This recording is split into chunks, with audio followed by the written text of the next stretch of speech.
Uji materi kembali diajukan terhadap ambang batas pencalonan presiden seperti diatur dalam Undang-Undang Nomor 7 Tahun 2017.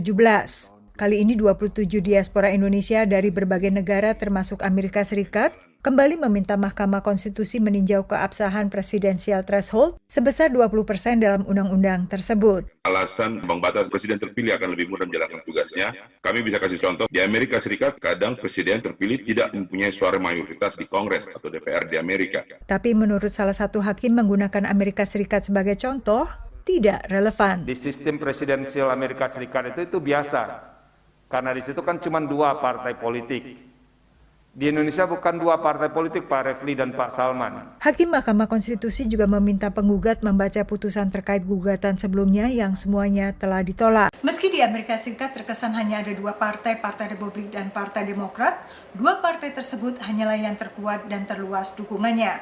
Pada Pilpres Amerika 2020 lalu misalnya, selain Joe Biden dan Kamala Harris dari Partai Demokrat, serta Donald Trump dan Mike Pence dari Partai Republik, sejumlah partai kecil seperti Partai Libertarian dan Partai Hijau mengajukan pasangan calon. Nama paslon mereka tetap dicetak dalam surat suara. Meski selain George Jorgensen dan Spike Cohen dari Partai Libertarian, nama mereka ada hanya pada surat suara di sebagian negara bagian. U.S. election laws are determined by the states. States will typically require a party to get enough signatories to show that he or she or the party, again, has some base of support so that. Dengan demikian, aturan negara bagian bukan threshold secara federal yang lebih menentukan siapa yang bisa menjadi capres. Terbukanya pencalonan seperti inilah yang diinginkan diaspora Indonesia.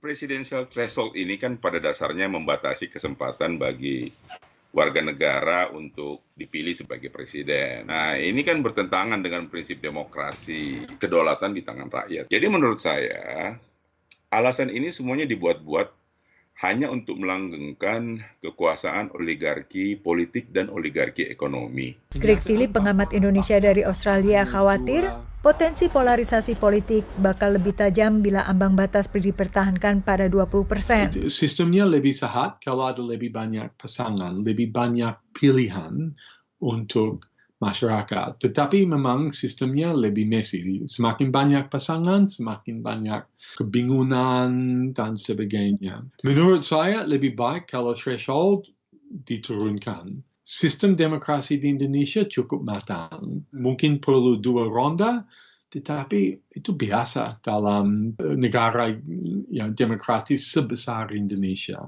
Kematangan pemilih Indonesia ini sudah terbukti saat Pilpres langsung pertama tahun 2004 yang diikuti dari 5 pasangan, kemudian Pilpres 2009 dengan 3 pasangan. Dari Alexandria, Virginia, Yuni Salim dan tim VOA.